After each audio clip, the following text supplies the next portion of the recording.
Education Engineering Winggi Chief Engineer gi mayumda sakhangdabasingna bom pokhai halamba thodok yaningde haiduna Education Engineering Winggi staff singna Babupurada leiba Engineering Winggi office ta wakat mifam jathakre ngasi jathakiba wakat mifam aduga mari leinana Education Engineering Winggi Chief Finance Officer Basaspati mayum Sanatombina hai Sagolbam Nepram Menjor mamang lekai de leiba Education Engineering Winggi Chief Engineer Laistrom Sarachandra gi yumda tha asigi ahumgi numidangda sakhangdabasingna bom pokhai halamba thodok asi akan mamongda condemn tawi department amagi miyoi singda aki akang pirakpa asi laibak thibani masina thabak tawba matamda charangna mapokhalle makhatana sigumba thong asi chathabiganu haiki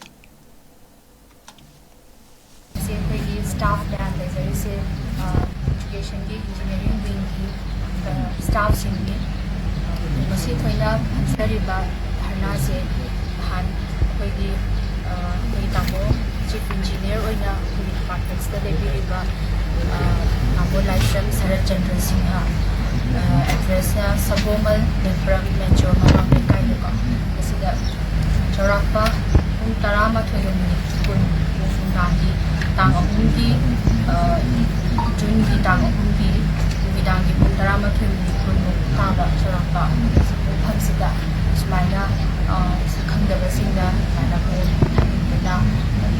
madana tana pokhai kiba si akoina health department ki staff singna SN staff samang so habina we condemn tawi smaina aki akham tawba official department amagi pokongba amada smaina aki akham zumba tawhida se maijade na tuksabani aduga mase matungda su tawbiro oi haina na thasai aduga staff sing su nimlaitana thabak suhandiba